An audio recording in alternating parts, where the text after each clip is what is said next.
Are you struggling for consistency in your sim racing? Does your iRating look like a roller coaster? If so, we have good news for you. The way to get more consistent is to first understand what you're doing differently than the professionals. And VRS is the answer. With our competitive subscription, you will have the telemetry, setups, tutorials, and everything else you need to fully analyze your driving. Our data packs and the ability to compare your driving with the best in the world will show you exactly where to adjust your inputs, change your driving line, and shave seconds off of your lap times. And our powerful and precise Direct Force Pro wheelbase and precision pedals are being used by some of the world's best drivers, including Peter Berryman, John Robertson, Brandon Trano, and IndyCar World Champion Alex Palou. All these champions agree that VRS hardware is not just the best on the market, it's also priced well below the competition. So if you're looking to upgrade to direct drive and the best pedals in sim racing, VRS is your answer. If you want to get better, get faster, and make it happen sooner rather than later, you owe it to yourself to find out why so many people are switching to VRS. You'll be so glad that you did. Visit www.virtualracingschool.com and learn why the best use VRS.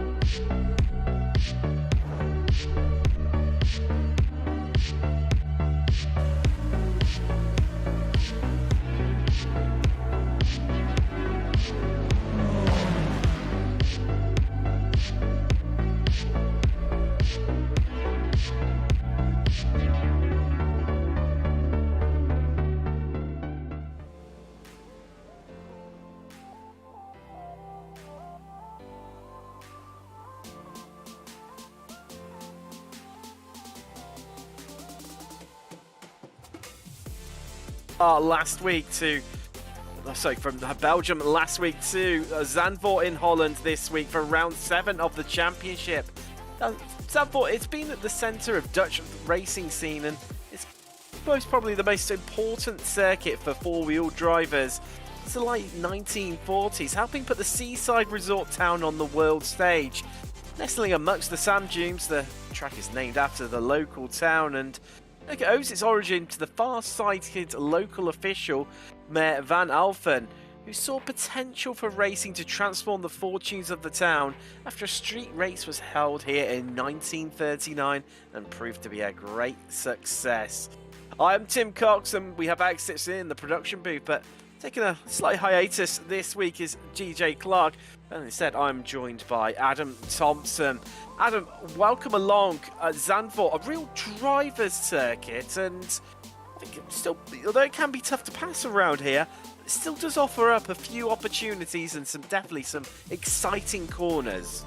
Yeah, Tim, thank you for having me. Glad to be along here for this broadcast. But yeah, no, this track, I always say if you don't have very many corners where you've got some very hard braking zones, it's pretty tough to get around to make a pass. And with these Porsches, they're all pretty similar, so it makes it even tougher. But you know, there are definitely some opportunities, and as I would probably think, I believe that, you know, people are going to try to figure out at first how the track's going to run with everybody around them, all the cars around them, and then start finding ways to get overtakes done around here. There are definitely opportunities to do that, but no, I'm gonna be interested to see how all this goes tonight.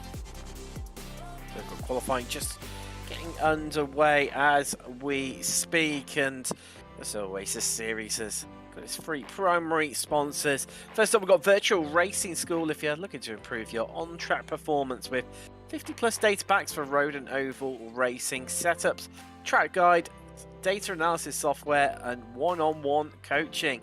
Then we've got SDK Gaming. If you're looking to a live virtual HUD to iRacing, there are timing towers, enhanced relative boxes, mini-max and fuel calculators, and more. You can also use it to stream to Twitch.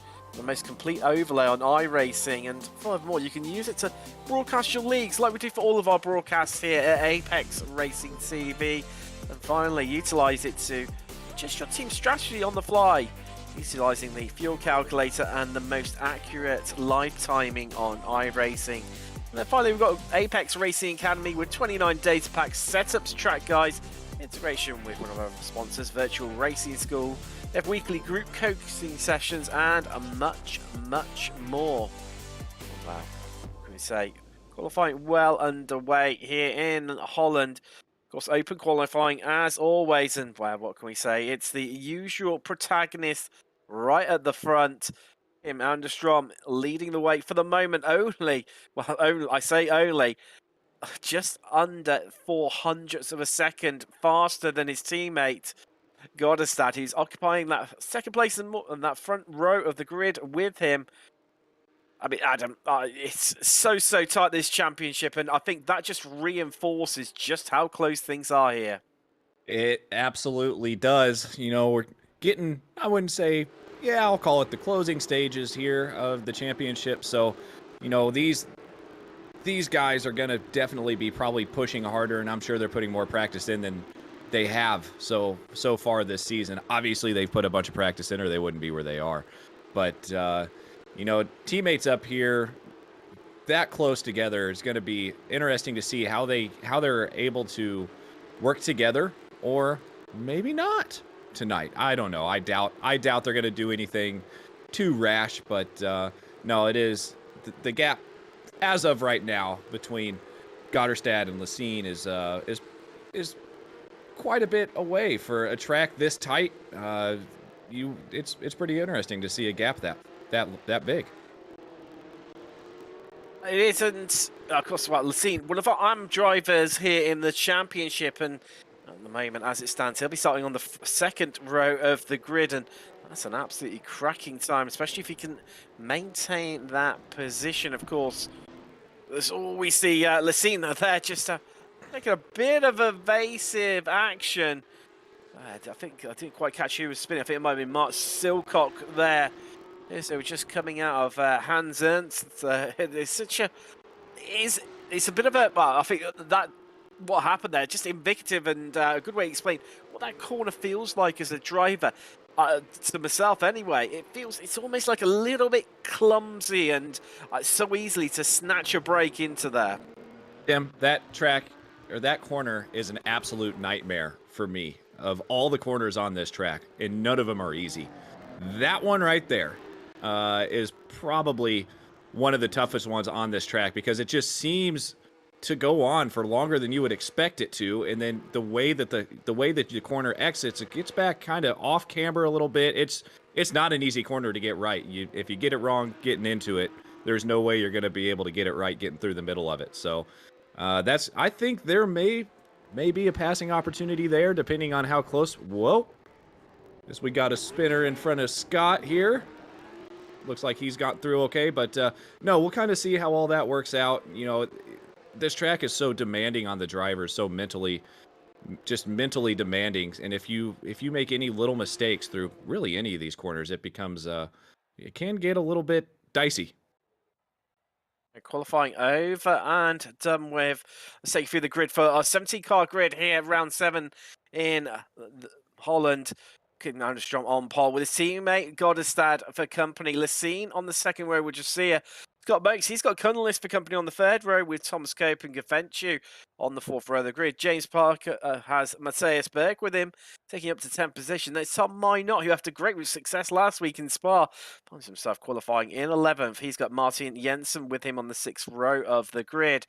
Moving through the field, Mark Silcock, he's got Daniel Merchant, who's bit further down the field from what we normally maybe expect him in 14th place. Roger Christensen, the big surprise, not setting a time during qualifying, starting all the way back in 15th. Then we've got Yomantis with him and Sparlek rounding out your grid here. And, well, as always, we've got 2 25-minute races of action, drama and excitement to bring you. Of course, these cars, they don't have traction control. They don't have ABS, the true essence of a driver's car. The real entry into GT cars as well. and sports cars in general. You see, it's a nice, relatively nice day here today in Spa. Sorry, in Zandvoort, apologies. And you see, drivers just starting to grid up. We're just waiting on the last couple now to take to the grid. Track temperature only 21 degrees Celsius, so not too hot out there. Nice cool track for them, so plenty of grip available to our drivers. And my God, yeah, they're going to need it with all the turns out on the circuit. It is definitely a real challenge, isn't it, Adam? It absolutely is, but I want the most grip as possible for a track like this, and I'm sure the viewers do as well. It should make for some pretty good racing around a track, like you mentioned, may not always lend itself to good racing, but I have a feeling we're gonna see a cracker of one today. Well, let's find out together. Says, here come the lights. Says Christensen and Johansson Spies. They're going to start from the pits, but let's get ready to go racing in round 7 of the championship from Zandvoort. Lacine just getting a good start on the right-hand side of your screen right now, left side of the grid. You can see Goddesad having to defend. There's pretty much 2 trains emerging. It's just here trying to find a way past the scene in that battle for the last place on the podium overall right now. As they come deep onto the brakes, everyone filtering through, looking like they're getting away relatively clean.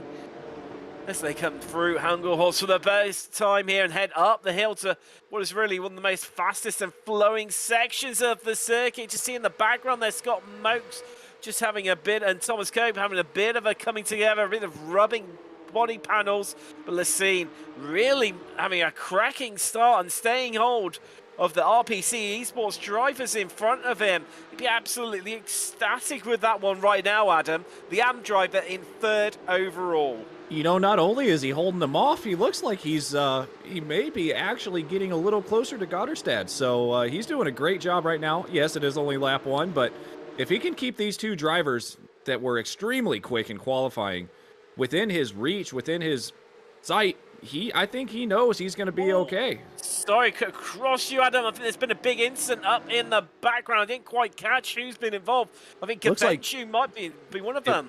It is. It definitely is. Seeing what happens here. So you see a bit of body. Wow, there you go. Ran out of room. So he actually squeezed, I think it was Mokes there, off the track. Wow, and struggles to get going again.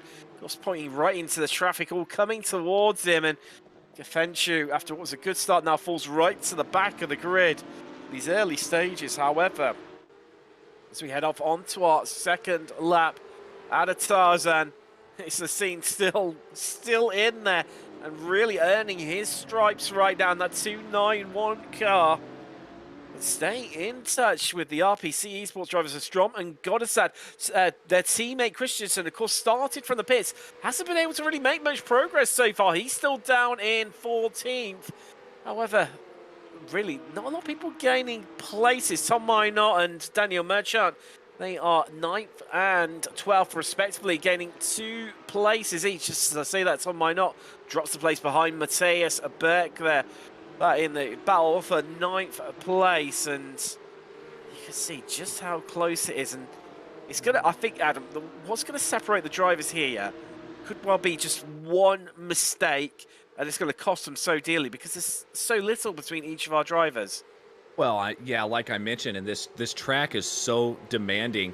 I mean, physically, if you're not racing on a sim, and probably even physically if you are, depending on how heavy you decide to make your force feedback. But the mental aspect of this is just you're racing so tight. You can see that even there are some gaps forming. They're not extremely large like you would see at some other tracks. So you really don't have a whole lot of time to breathe. And any mistake on corner entry, like you mentioned with no ABS, lock it up just a little bit, get a little bit wide, catch the grass. All of these corners, any one of them can reach out and bite you extremely quickly. As they head through Tarzan right now, and Alex out of it even. You can see everyone just following through. Really relatively calm.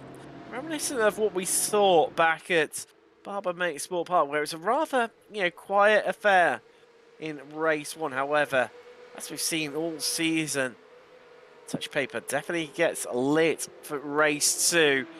Of course, worth mentioning for race 2, The grid is formed up of the race result from race 1. However, the top 8 are inverted, so well worth keeping one close eye on 8th place, as they will take pole for the second race of today. We just see everyone just filing through. Christensen making some progress.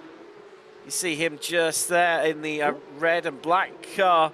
And coming up onto the back now of Minot and Jensen. It's just seeing the foreground there.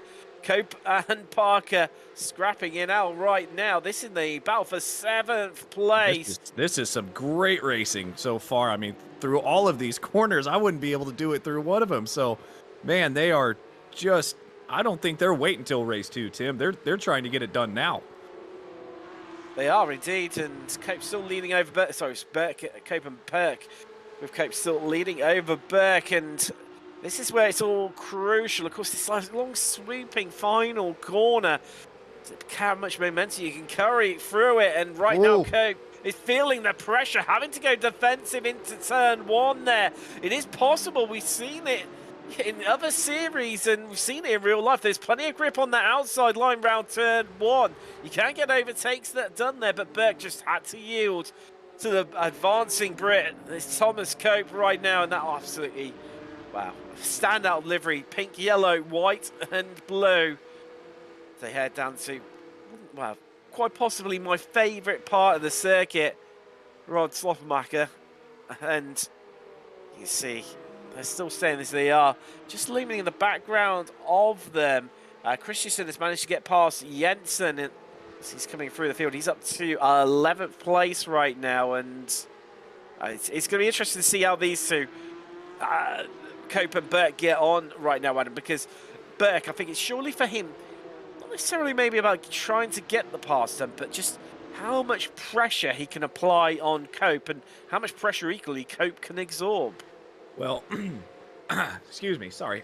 You know that Burke wants that eighth position.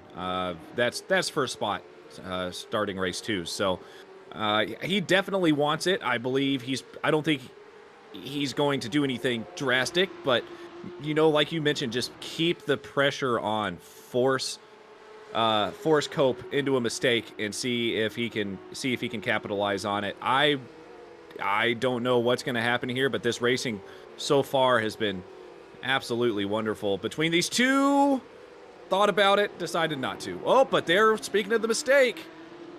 There you go. Cope just is making that slight mistake. That's going to allow Burke to come back at him, but that's going to give Cope, well, it was the outside line in the entry into turn 2 there, but however, just had to back out of it once more. Matthias Burke just trying to keep the car in shape, because he knows that one mistake is going to cost him dearly. Because Minot, Christensen and Jensen, they're not too far behind these two right now, and the more they continue to battle, and maybe this is part of Burke's mentality, but it's that the more that these two battle, that's just going to back them up into that following group of 3 cars behind them.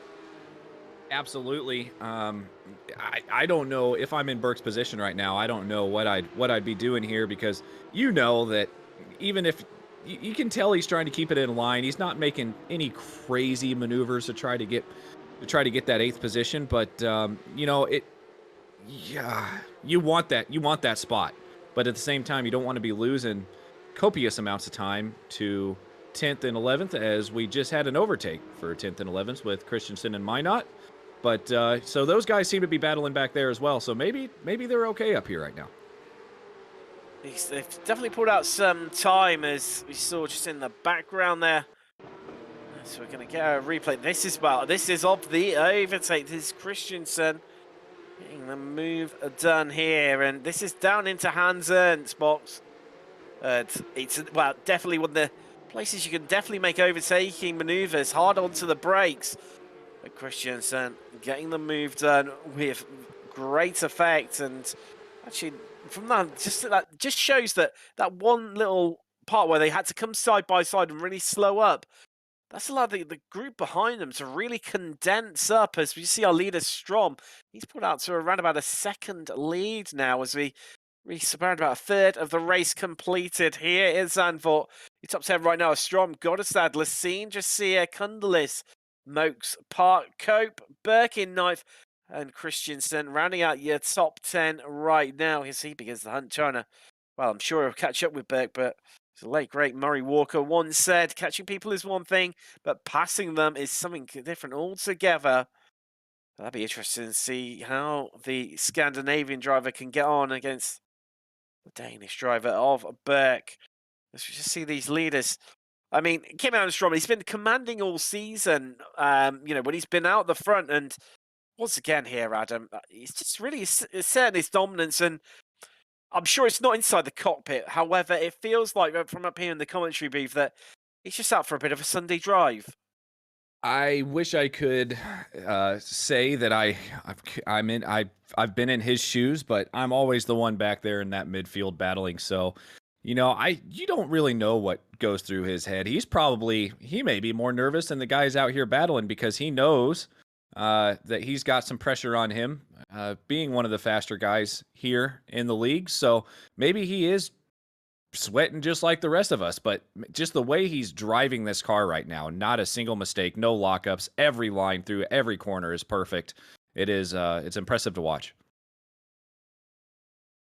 Got to start to, he's remained pretty much even on pace, and at times has been quicker than Strom this season. His gap out to around about 1.3 seconds, and it's definitely extending. I mean, last lap alone got us that 0.3 of a second slower than his teammate. But what's more impressive is the way that Lacine has exactly dropped off massively and set in a bit of a bubble of his own comfortably in third. And as I mentioned, I mean, that's impressive anyway, but compounded by the fact that he's one of our AM drivers as well. No, Lacine is doing a very, very good job. He's maybe losing a little bit of time, but he's still comfortably, like you mentioned, right there with Kundelis and just Dracia battling behind him. So he seems I'd be happy with where he's at if I was in his position, but anything can happen. We're only about halfway, a little more than halfway through at this point. We are indeed, and right now it's all about this Ballas Kundelis. Wow, he's got the number 110 car of Scott Mokes looming and filling his mirrors right now with that camo livery. And I tell you what, that car is definitely not camouflaged at all in the mirrors of Kundelis. The way that Mokes is moving around, he's doing his best to distract the Lithuanian driver, who's currently occupying 5th place. he is. I think he's doing a pretty good job. That is not a camouflage paint job that you'd see if you're going out hunting in the woods. That is definitely a very bright green car. So you're not gonna be doing much to keep that out of your mirrors for sure. I don't know. He could put his blinders on, but I'm pretty sure there's still some glare coming through there, and he is there. He's actually going for it here. Oh, can he get the move done? Mokes looking for the switch back on Kundelis, who just slows it up a little bit. The apex there, preventing the Brit from making any progress, just preventing that switch back. And you can see Kundelis going defensive already into Hans Ernst. And that's just, well, I mean, Mokes has got to find a bit more pace to keep it alongside. But then even so, when you have that switch back in the corner, it's so tricky to keep your car alongside and force that move. You have to really get up the inside on the entry into the corner. Yeah, no, it's like I'm going to keep going back and saying that all of these corners, you can overtake on any corner anywhere, but it's just the ease of getting it done. And every single one of these are extremely tough to get it done. You've got to be brave. Like you said, you just got to get way deep in there and hope it sticks and hope the guy you're racing decides that he's not going to try to take his normal line through there. Well, what we've been talking about this, you can see just coming up in the background, he's just been slowly, bit by bit, chipping away. James Parker, currently in 7th place in that blue and white car. But one of our pro drivers just closing up as Mokes runs it in a bit too deep there. A lockup as well. This is going to give Parker a chance to come alongside. Can't quite pull off enough momentum. And Cunliffe, for the first time in, well, many a lap, he's got some breathing space behind him, and now this is going to give him a chance to maybe even close up to Dracia, who's in 4th place, and a big vantage over Cunliffe right now. Just coming up to 3 seconds the gap, but like you say, with just under half a race distance to go, still plenty of time left on the clock for Cunliffe to catch up as we, well, puff of smoke there. I mean, that might have been from Cunliffe potentially there, from a lockup from him. And well, Parker, he needs to get a good run out of this section right now through the final turn out of Kumo, and then this long swooping right-hander to try and get alongside and get up the inside into turn 1. But I think from looking at this, to me, Adam, that's not going to be enough. He's certainly not going to get the move done this time around. Not this time. Still have plenty of laps to get that move done and plenty more opportunities. One thing you can't do right now, if you're Parker, is get too antsy. You know, let that move come to you. Like Mokes just makes a mistake, locks up right front just a little bit. If these small mistakes will begin to compound themselves into a opportunity for Parker, he just needs to be there waiting, and I think he will be. I think he's playing this very smart, and he's going to be able to get it done eventually, maybe. But I say that, and it looks like Mokes is actually starting to pull away from him a little bit. Like that at the moment, that gap, but yeah, extending out now to about 6/10 of a second between Mokes and Parker. But equally, more importantly for Mokes, is that he's catching up onto the back of Cunliffe. What is turning out to be now a three-way battle for 5th place. Keeping one eye on that 8th place, of course, the crucial 8th place that will take you into pole position for race 2. Thomas Cope, he's still occupying that right now. This gap out in front, Strom, he's still, well, he's been chipping away even further, taking another second out of Godestad. 2.2 seconds, the gap between those two right now. Lassine still hanging on to that podium. Overall is the AM driver with Latricia and in 4th place, and then this group of cars. And you see in the background that Cope seems to be pulling away from Christensen as well. Well, which is maybe a little bit surprising. Well, I wouldn't be too surprised about that, as Christensen just made a move around Burke for 9th place. I was actually going to just mention that Christensen is now up 6 places from the start. And I think he's on a mission to get up into that 8th place. He's already gapped Burke by about a second after he got by him. Just trying to see if he can track down Cope now. Going to watch these intervals and these laps and see what he's doing here. You are indeed as Yamantas, a red liveried Porsche Cup car all over the back of the Brit Mine yacht right now. It's such a tricky section like this. It's not quite like threading the the thread through the eye of the needle. However, it's such a flowing part of this circuit, and it's really enjoyable part, as you see Yamantas really the aggressor in this situation. But all it takes is one minor mistake, or just get yourself slightly offline, and you can find yourself in a whole world of pain. As Yamantas now, you can see he's desperate to find a way past Minot, moving left, moving right. Minot had to get super defensive on corner exit there, had to really make that corner a lot sharper than he wanted to, which has set him up for not the best corner exit, and he has to do it again here. I mean, as we saw earlier in the Cunliffe Mokes battle, that actually the way that corner works, you can actually get away with it, as we've just seen Minot do, and without losing any time, and also preventing any run that your competitor gets on you behind you. But Gafencio, of course, he looked down and out. Here he comes. He's on the attack of Yamantas, who's been desperate to find a way past Minot as they come down into turn 1, and it's a long up. Oh, wow. There was a slight surge, but I don't know how they avoided one another.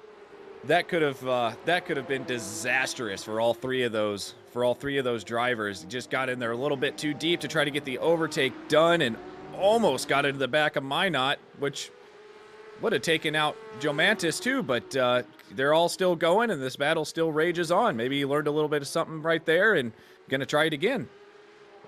Talking about battle still raging on. 5th and 6th place. Kundalis and Mokes still going at it. After that slight mistake earlier from Mokes, he is now back in the game.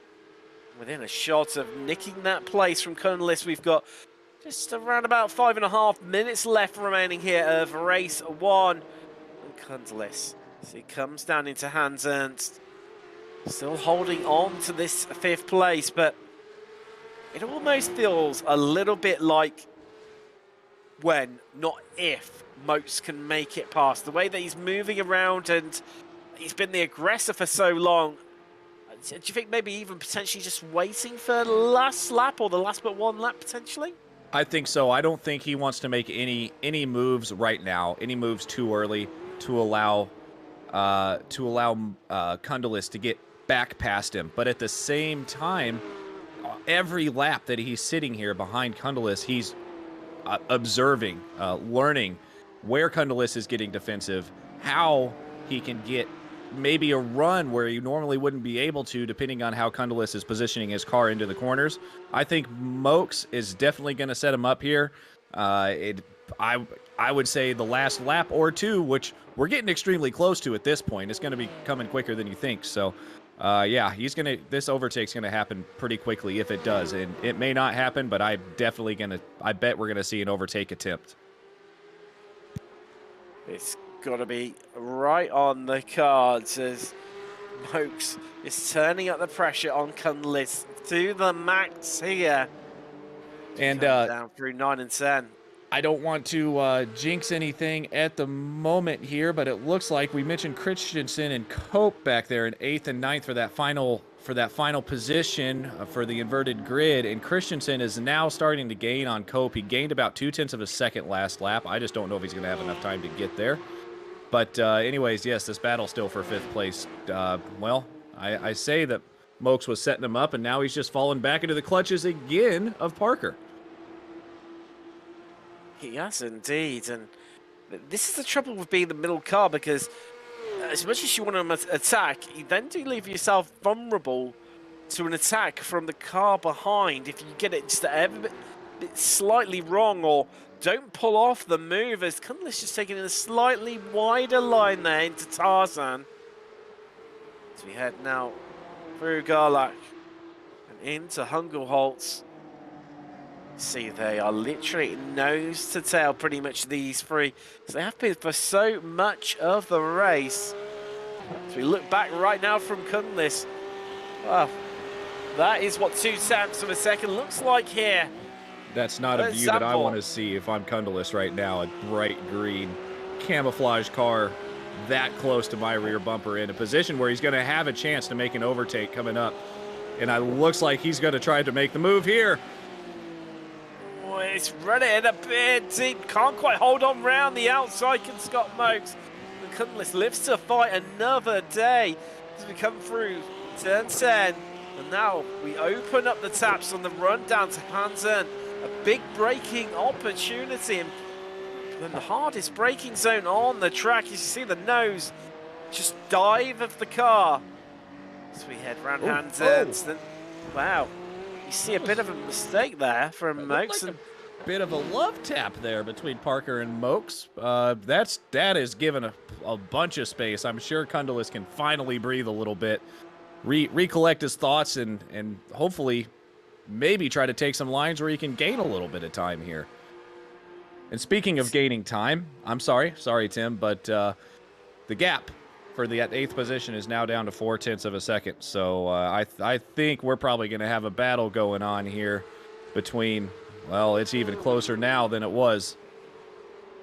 Well, I think it's definitely a chance of trying to make a pass for Christensen, because we've got, from looking at the timer, I'd say probably about 2 laps left here, but if you include the lap that we are currently on.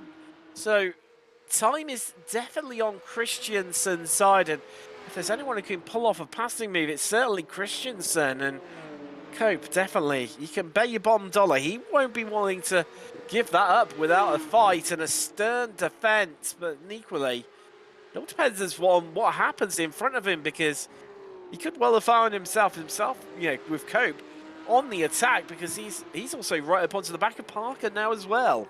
I mean, this whole between 6th and 9th place, everything's so close. Any mistake from any one of these drivers could cause, I mean, heartbreak or tears of joy, depending on what side you get on here. But you know, this is very impressive racing. Super tight, but super clean. This is awesome. I think something's happened to Gavenchu because he's dropped about 3 or 4 places, but as we come round the final corner, and we head across the start-finish line, and the white flag flies here at Zandvoort in race 1. Strom leading. That gap is at 3.5 seconds over Goddesad. Lacine still holding on to 3rd place. If you can hold on to that one, a great result from the AM driver. Dracia 4th. Kundlis at the moment 5th. Then it's Mokes, Parker, Cope, and Christensen. You can see them all in your screen right now. Christensen is literally bump drafting Cope down the straightaways now. He wants to get this done, and he wants to get it done now. He's got to get it done now. And how can they find a way past? This is going to be, well, more so Scott Mokes, really, because you can see Thomas Cope, he's under his own world of pressures right now. As you mentioned from Christensen, of course, he knows that just how crucial it will be nicking that 8th place off of Cope. Of course, that will be giving him pole position for race 2. But then as equally as well for Christensen, I think he's only saving races that, assuming we all finish as we do currently, he will have his 2 teammates in front of him on the grid if he can't make his way past Cope, as we come down into Hans Ernst for the final time. And I think this could be us well done here. We see Strom, he's going to take the checkered flag in race 1. His teammate Goddestad, he's picked up 2nd place, and Lacine just coming around the final corner. He's going to take 3rd overall. The AM driver, a great result for him as they come across the line. Mokes, so Kundlis, Mokes, Parker, Cope, and Christensen finish as they were entering this lap.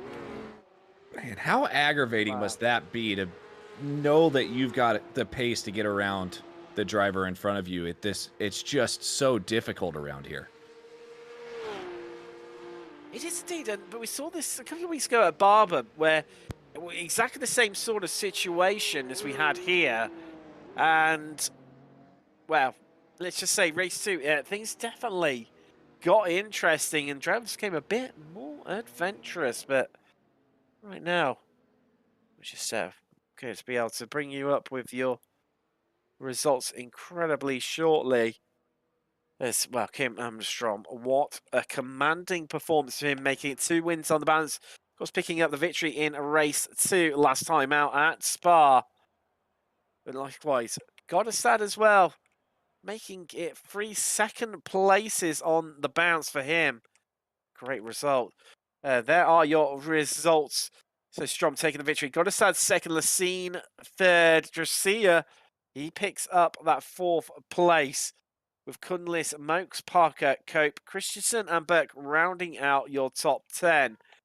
And then we had Tom Minot, Daniel Merchant, Martin Sparlak in 13th, Jensen 14th, Yamantas 15th, still got 16th, and Gavenchu after a very challenging race. He spanned in the early stages, made his way back through the field, and then, due to an incident later in the race, ended up retiring the car and finishing a lap down. And wow, what we're going to do now is the drivers just head into a quick practice session between the 2 races. We're going to head to a quick commercial break. We'll see you on the other side for race 2.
Are you struggling for consistency in your sim racing? Does your iRating look like a roller coaster? If so, we have good news for you. The way to get more consistent is to first understand what you're doing differently than the professionals. And VRS is the answer. With our competitive subscription, you will have the telemetry, setups, tutorials, and everything else you need to fully analyze your driving. Our data packs and the ability to compare your driving with the best in the world will show you exactly where to adjust your inputs, change your driving line, and shave seconds off of your lap times. And our powerful and precise Direct Force Pro wheelbase and precision pedals are being used by some of the world's best drivers, including Peter Berryman, John Robertson, Brandon Trano, and IndyCar World Champion Alex Palou. All these champions agree that VRS hardware is not just the best on the market, it's also priced well below the competition. So if you're looking to upgrade to direct drive and the best pedals in sim racing, VRS is your answer. If you want to get better, get faster, and make it happen sooner rather than later, you owe it to yourself to find out why so many people are switching to VRS. You'll be so glad that you did. Visit www.virtualracingschool.com and learn why the best use VRS.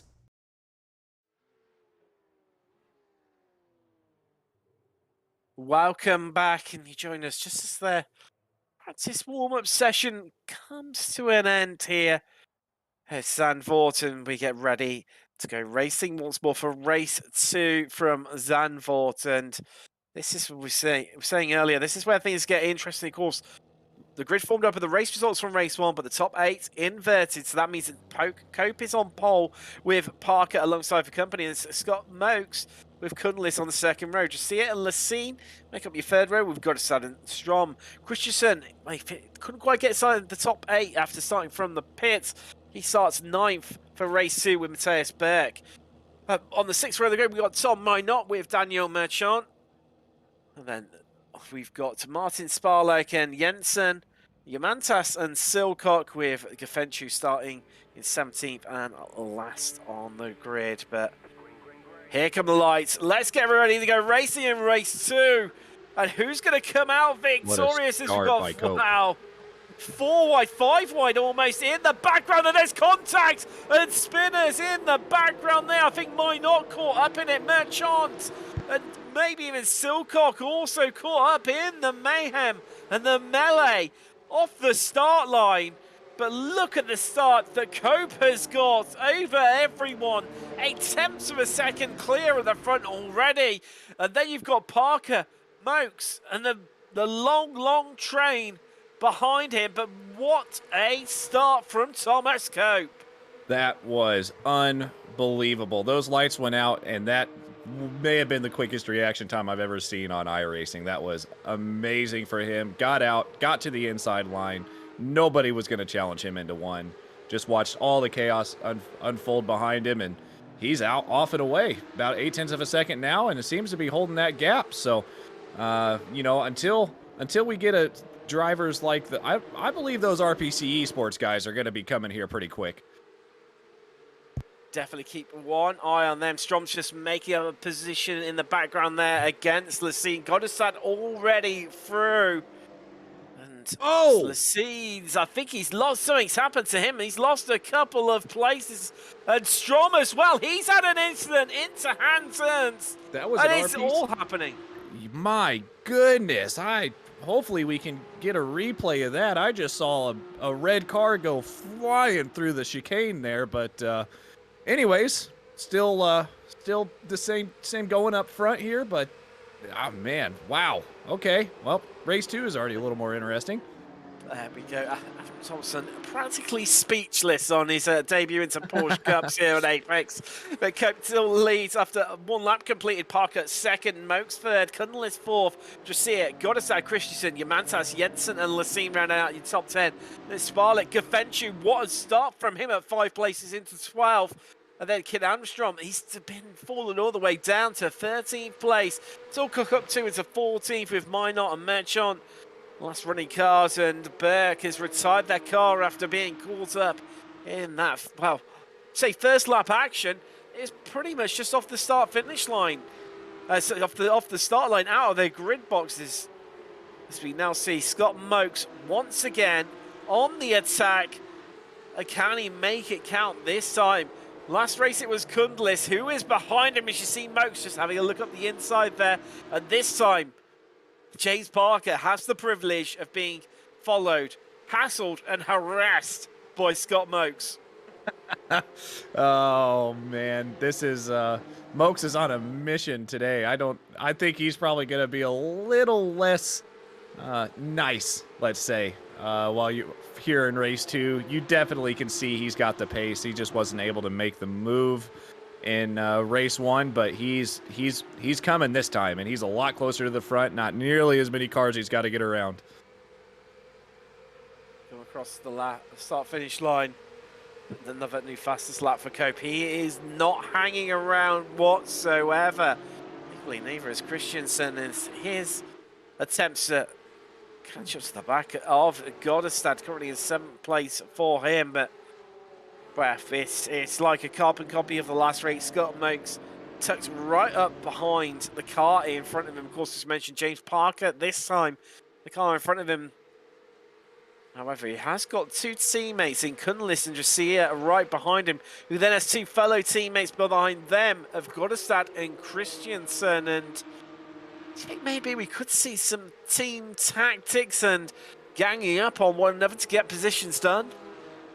Oh, you know, in theory, that would work, but Tim, I don't know about you. When I get into a race and if I've got a teammate in that race, it's always good to have a plan before you get into it, but you start driving those cars around that track and all that seems to go out the window. But maybe that's just me. We do have a bunch of teammates here lined up nose to tail, and obviously these guys are way better than I could ever expect to be. So we'll see how those team orders work, but I don't quite know how you'd be able to make a team order work at the moment because everybody's jostling for that position. You've got to think there's a championship you're racing for as well.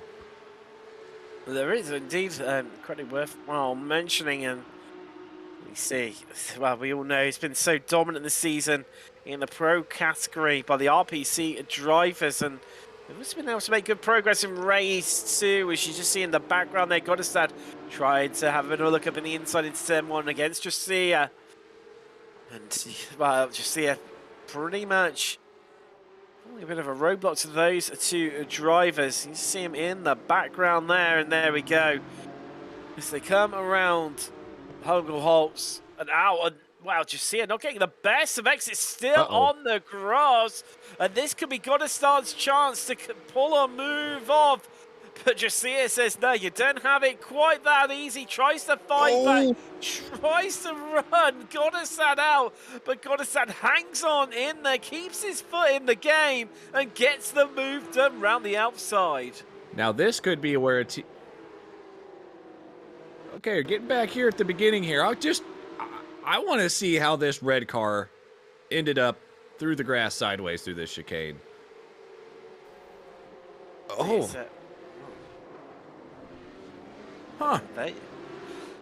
There you go. That is how it was done. And well, Kim Anderstrom has been, well, flawless all season, and it just goes to show there is a mistake in him, and we haven't really seen it. That is probably the first time we've seen it all season, and there you go. And it's cost him dearly. However, he has managed to get himself back inside the top 10.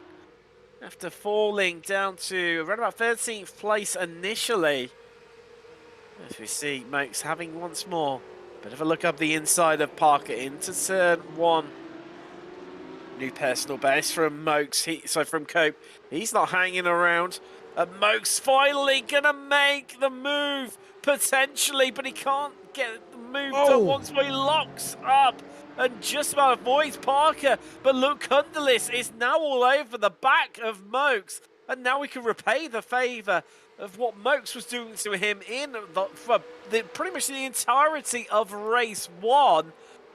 And Mokes really can't afford to hang around. He needs to get past Parker, otherwise, you know, Kundlis is going to strike and he's going to find a way past. And I mean, Kundlis is basically, he's got a queue of cars behind him, all wanting to have a go. Yes, he does, and one of those cars is Gutterstad in the RPC Esports team, so I know he wants to get a move on it as well, but there's really not much he can do until this gets sorted in front of him, and I know Mokes isn't trying to hang around behind Parker, but he made that mistake, lost about 0.2 of a second, and he's already right back on the tail of Parker, so you can tell he's got the pace, he just can't find a way around. Defensive masterclass being pulled off right now by James Parker. The Englishman is making that Porsche 911 Cup car about as wide as the track. Is trying to do absolutely everything as you see gets onto the grass. This is surely going to be Mokes' opportunity. This is just off in the back. Christensen off in the background there. He lost it out of the final corner. And Mokes has another bit of a look up the inside. Parker just shuts the door right in his face and says, no, you don't have it that easy, Scott Mokes. That line is mine. And second position, you're not having it from me. And Mokes, you can see, he is right up the back of Scott Parker, but he just doesn't. It's just a repeat of what we saw against Cundless in the previous run. Mokes just seems to lack that final tenth, half a tenth he needs just to get his car alongside the car in front and get the move done. It must be agonizing for him.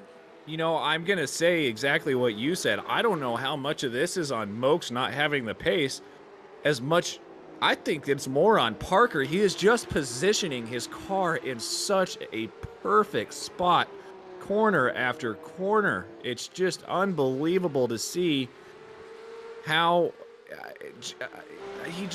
he's not making a mistake. He may not have the pace to actually put a bit of a gap on Mokes, but man, he is just putting his car in the perfect position, which is definitely agonizing and infuriating for Mokes, because I think if Mokes can get this move done, he could try to track down Parker. But at this moment, yeah, that's all could be's, and that's not going to happen unless he can get this move done. Which now it looks like Parker's starting to pull a gap a little bit. It does indeed, and all the action was happening out on track. Christensen, as mentioned, he lost it out of the final corner. He's fallen back down to 11th now, by being right in with this fight. And well, I suppose you could look at it at least one way. It's one last car that Parker has got to keep at bay. This is now only some 6 cars deep rather than 7. So Tim, if you're Parker right now, and you make a big enough mistake to allow Mokes by, do the floodgates just open at that point? Because then you have a train of cars right behind Mokes. I mean, how difficult, I'm asking you this because I'm not that used to these vehicles. I mean, how difficult is it to fall back in line when you've got this train just coming and they're breathing down your neck? Yeah, I mean, I know yourself, you're more of the dirt variety, and also turning left again. These are nice stereotypical notes in there, but we saw Mokes just in the background. He just got it a bit wrong and a bit deep, and well, that's really bunched up the cars behind him. Parker, for the first time, has got some breathing space, and Mokes, well, everyone is now ganging up on him. Cundless and Goddardstad side by side trying to... It's basically like a queue at the cheese counter. Everyone's taking a ticket, waiting their turn to have an attack on Scott Mokes right now. And they come through the last cut through Kumo and out of the final corner. This is going to get really interesting, and Mokes needs to get a bit of a wiggle on here. But I mean, you're saying about Parker. I mean, as we know, invariably, especially normally for ourselves, hence why we're in the commentary box, talking about it rather than driving it. And once you make a bit of a mistake, it's how much you can then get yourself back together and eradicate that from mind, because invariably we see it so often in so many different championships. Once you make one little mistake, it ruins your rhythm, your flow, and you invariably end up making another mistake within a few corners, or certainly within a couple of laps. And that's the last thing that any of our drivers need right now, because it's going to cost them so many places. I mean, if you look right now from Parker, who is in second place, I mean, yes, he has pulled out a bit of a gap, but that has shrunk once more down to 6/10 of the second. You've got from Parker all the way down to, well, Josiah. It's, what, some 2 seconds covering 5 cars, which is not a lot of time, let's put it that way. No, it's not, but anything, if we're seeing anything about this race, it's the fact that I don't think it matters how close you are to the guy in front of you. You just can't pass him. I mean, look at Mokes, made that mistake. A lap and a half later, he is right on the back of Parker again, and it's the same old story again, just trying to find a way around, and that's the problem. And I don't believe that that's as much of a dig on Mokes as it is just saying how good of a defensive driver Parker is, because you've got the same thing happening, you know, just behind him with Kundelis and Gotterstad. They're, you know, Kundelis was holding Mokes off. He held him off the whole race in race 1, and now he's doing the same thing with Gotterstad. So, I mean, these are just, if you guys are looking to, how to drive defensively, if you're a little upset that you keep getting passed on track, watch this race and watch these two guys, because they're showing you how it's done. Got Parker is definitely, he's not, I don't want to say it because I'm so scared of putting the curse of the commentator on him, but so far he has not put a foot wrong. You can see just how loose Scott Mokes is getting his car in the background there, where he's desperately trying to, you know, just keep that gap down to an absolute minimum. So there's 2 key passing opportunities around here. Down into Hansens, which is the next corner as we come around turn 10 right now. And also to turn 1, Tarzan. And you need to ensure you're right up the bumper. Actually, you know, servicing the engine that's in the rear of these cars into those corners, well, before them, because otherwise, it's easy to, well, I say it's easy to defend. I mean, the sign of someone who's doing an incredibly good job is just how easy they make it. And right now, Parker, I mean, he's making it look easy to defend from Mokes. However, I'm sure it's not quite that difficult, and I'm sure if we get to speak to him at post-race, he'll be saying that it definitely was no easy feat. Yeah, no, I mean, and from what I'm seeing, as Mokes makes a big mistake there, and just like that, Kundelis is, again, on his bumper. But, you know, as I was saying, watching this race, it doesn't look like the overtaking maneuver, if Mokes is going to try to make one, it looks like it's going to be in 10 instead of 1, because the braking zone there in the quick right-left, I think it's, like you mentioned, the hardest braking zone on the track. That's where it's going to have to happen, but Mokes has to stay close enough throughout the whole rest of the track to make sure he's got an opportunity right there, and that's the hard part. It's just over 15 minutes completed. It's under 10 minutes remaining here in race 2 from Zandvoort, and right now Thomas Cope leads the race, the Brit, in some 2.5 seconds clear of Parker in second, and then Mokes, well, we pretty much know the order from here.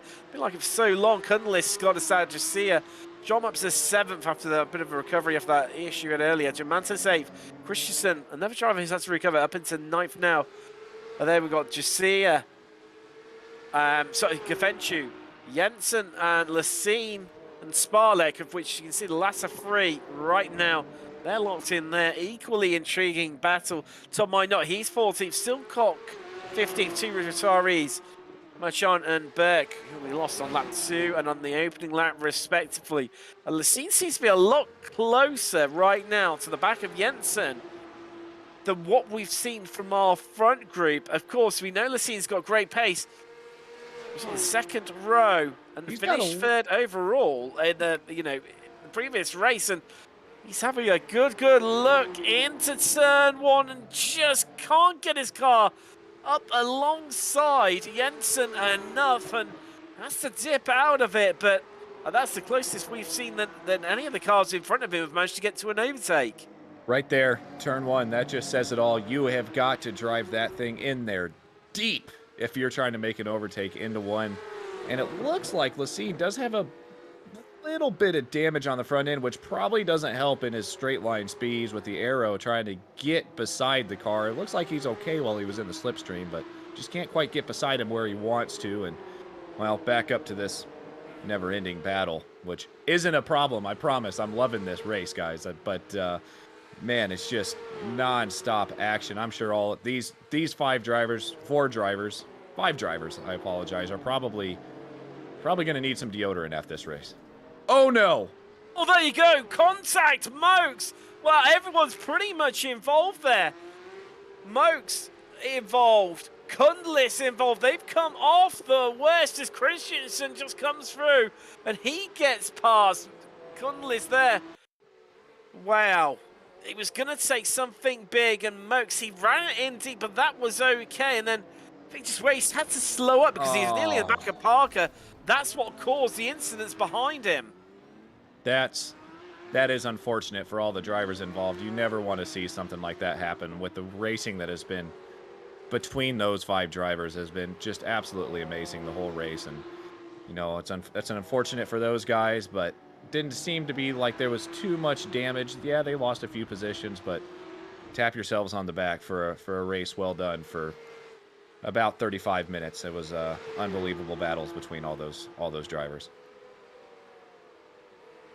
What does that mean? Well, you now changed order.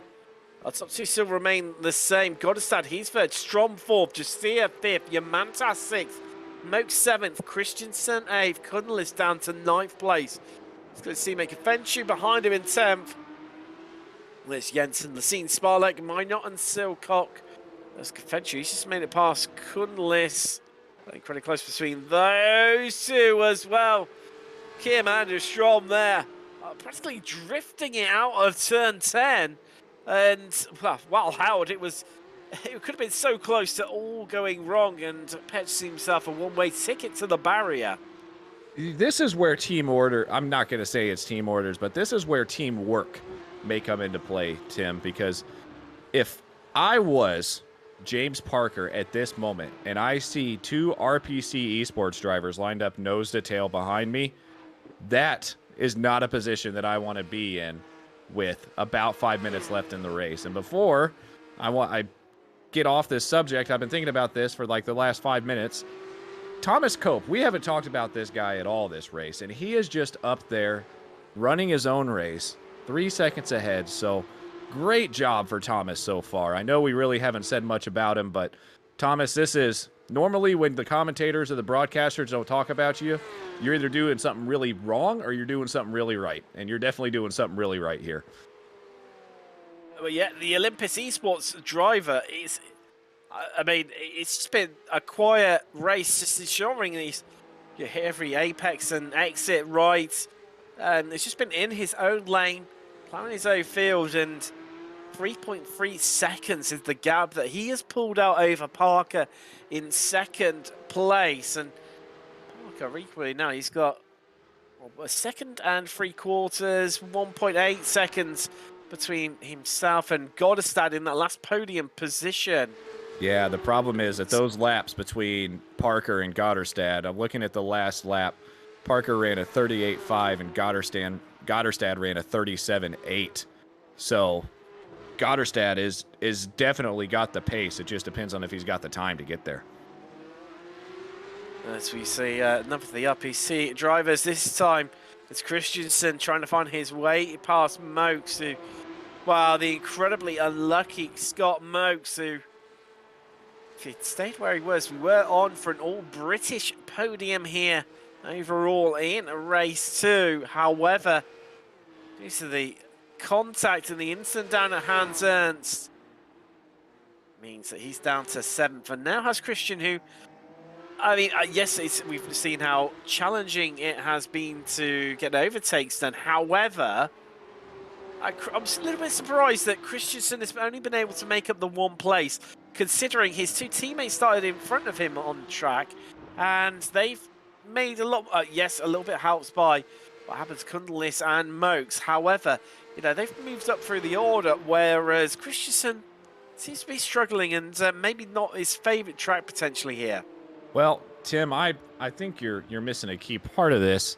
He was moving up the order with his teammates until he made that mistake coming out of the final corner. Yes. So he's put himself back to where basically he started. Now he has to do it all over again. no telling, even though you can't see a lot of damage on his car, no telling if he may have gotten a little damage from running over the curbs the wrong way or something like that. And let me tell you, now he's behind Mokes, who, if we've been watching mostly the whole race, this guy knows how to defend. And, I mean, hopefully he knows how to defend. He was defending and trying to make an overtake at the same time a little earlier. And it was just unfortunate circumstances that got him put back there in 7th. Not just, well, you say earlier, I mean, pretty much the entirety of this race and race 1 as well. As you say, he knows how to do both at the same time. And they say men can't do 2 things at once. Well, Scott Moak showing that he can attack and defend at the same time. As we just see the gap shrinking now. It is down to, what, 1.6 seconds between Goddestad and Parker. However, time is definitely not on their favour. Looking at how much time we've got left, I think we've got this lap, and then they're going to see the white flag. Yes, they are. And so he's got around about a lap and 2/3 left, has Parker, to hold off these guys. However, it's going to be a big ask for them to close up that gap. I mean, they've brought it down to 1.3 seconds. However, time is running out fast for these two, and it's a short lap. We've seen it's hard to overtake here as well, Adam, and well, it's going to be a tall order as we see Strom getting past Goddestad there. Clearly, that was definitely an attack for position, not team orders, and certainly not the team mode that you mentioned. As Goddestad, he's trying to fight it back, but Strom gets the move done, swoops down, and he claims that last place on the podium for now. Well, you almost wonder if they have made the decision to race each other because they weren't going to catch Parker. But, you know, I was looking at these last lap times for the past 2 or 3 laps, and they have been, both of these RPC Esports drivers have been about 0.4 of a second quicker than Parker. Now, all of that goes out the window now that they've just battled. I believe, unless there is some serious issues for these top 3 between Cope, Parker, and Strom, that's going to be our top 3. So this battle for 4th here between Goddardstad and Dracia. Wait a minute, what happened here? Yeah, Goddardstad and Strom is going to be basically where we're at. So, but no, this top 3 have been pretty interesting so far, and I don't know where I'm going with this, Tim. I apologize. This is the battle for 3rd place, not 4th. I thought this was the battle for 4th place. So yeah, we still have a 3rd place position coming up here. We're keeping half an eye out here. I think something's happened to Scott Mokes. He's showing us being out potentially, but well, the white flag flew as we came across the start-finish line, and Thomas Cope just needs to bring it home. It's, well, yeah, I mean, when you don't mention a driver, just shows, yeah, who's leading the field, just shows how dominant and how authoritative that they have been over a race. And that really describes the way that Thomas Cope has played this one. So the gap just in the background there between Parker and Strom closing up in these last stages. I think that's going to be too little too late for the Scandinavian driver to make his way past Parker. However, for the final time, out of the final corner and with a weave and across the start-finish line to take the checker flag, Thomas Cope wins race 2. Parker's going to hold on to 2nd place. A great result from him. Strom, he picks up that final podium position here in Zandvoort in race 2. And wow, what a result for our drivers, as we just see another battle to the line here, but that's going to remain as is between Jensen and Sparlek. Those two taking 9th and 10th respectively, but with his second victory of the season for Cope.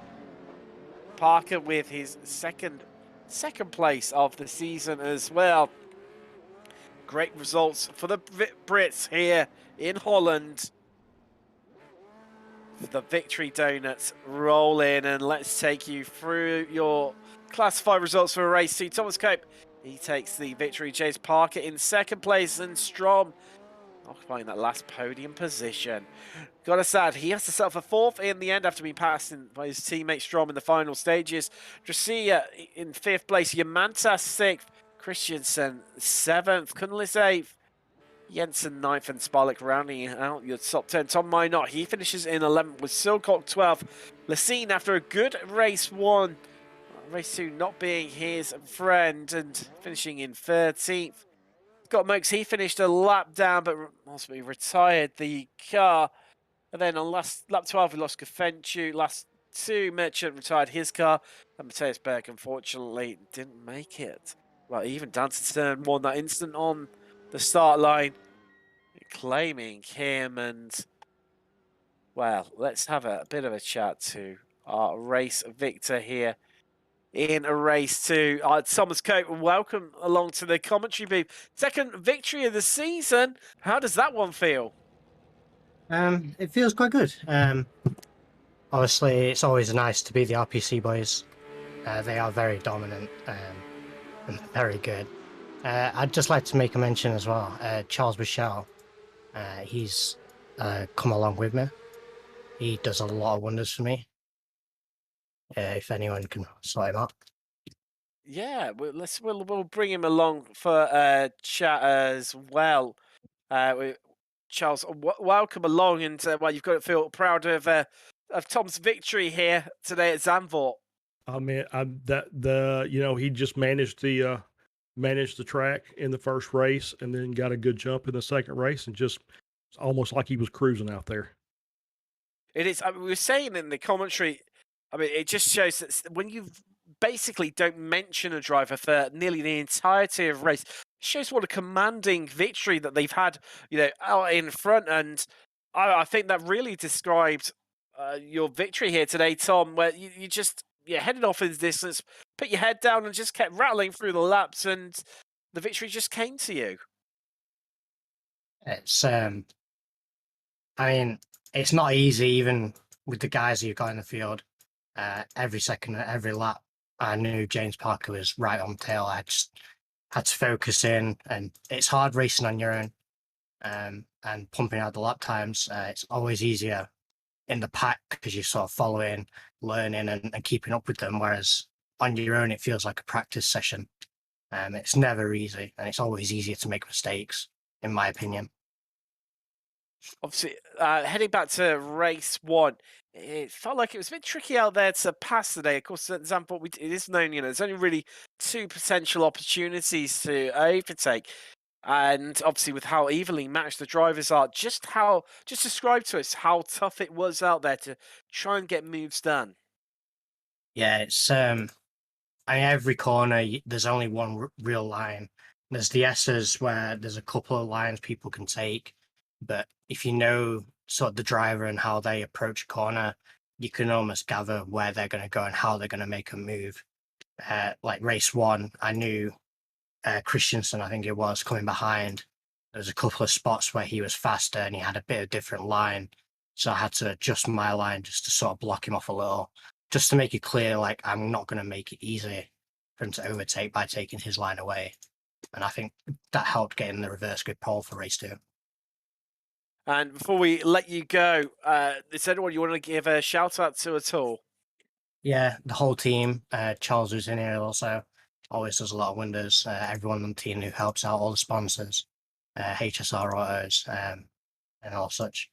And just everyone who's around me, who's a great bunch of guys. Brilliant stuff. That's Thomas Cope of Olympus Esports, who took the victory in race 2.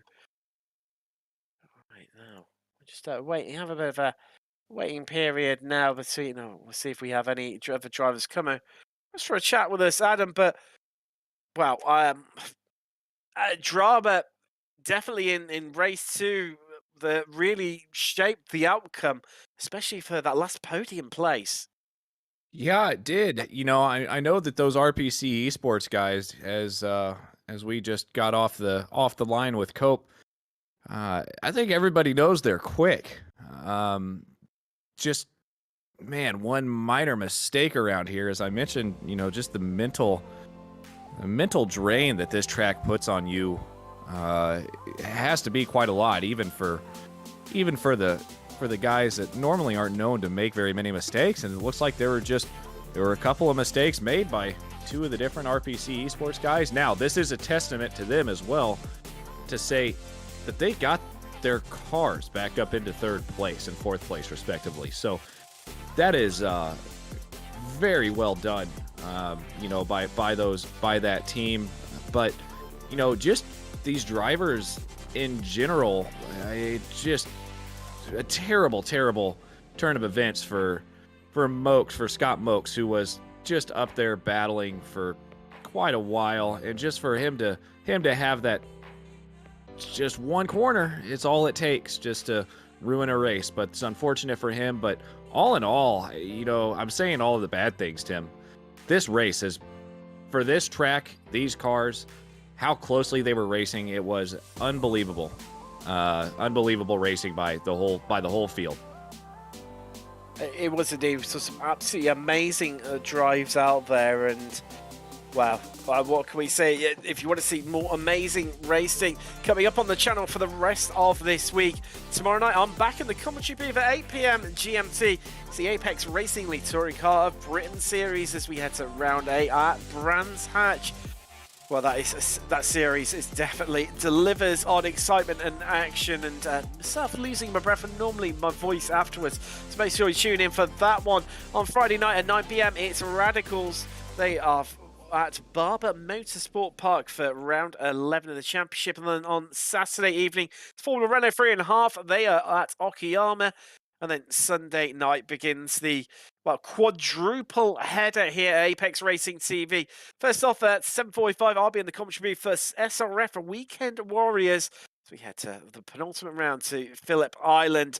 And then at 9:15 p.m. GMT, it is IGP Fun F3 as they head to Virginia International Raceway. And then getting into the small hours, it's the XSLR Championship at 1:10 in the morning GMT, where Adam will be joining myself once more. And then it seems to be the Tim Cox show a little bit, because also I'll be covering this Colorado karting tour where we'll be heading to Barber Motorsport Park. That's at 2:10 in the morning GMT. Make sure you tune in for those. Well, we've seen a really tight race here once more within this championship, as evenly matched cars, evenly matched drivers has given us some really evenly matched racing, which, despite it being hard to pass, we've definitely seen our fair share of drama.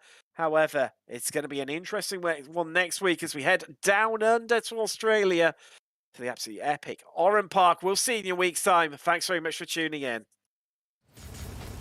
Are you struggling for consistency in your sim racing? Does your iRating look like a roller coaster? If so, we have good news for you. The way to get more consistent is to first understand what you're doing differently than the professionals. And VRS is the answer. With our competitive subscription, you will have the telemetry, setups, tutorials, and everything else you need to fully analyze your driving. Our data packs and the ability to compare your driving with the best in the world will show you exactly where to adjust your inputs, change your driving line, and shave seconds off of your lap times. And our powerful and precise Direct Force Pro wheelbase and precision pedals are being used by some of the world's best drivers, including Peter Berryman, John Robertson, Brandon Trano, and IndyCar World Champion Alex Palou. All these champions agree that VRS hardware is not just the best on the market, it's also priced well below the competition. So if you're looking to upgrade to direct drive and the best pedals in sim racing, VRS is your answer. If you want to get better, get faster, and make it happen sooner rather than later, you owe it to yourself to find out why so many people are switching to VRS. You'll be so glad that you did. Visit www.virtualracingschool.com and learn why the best use VRS.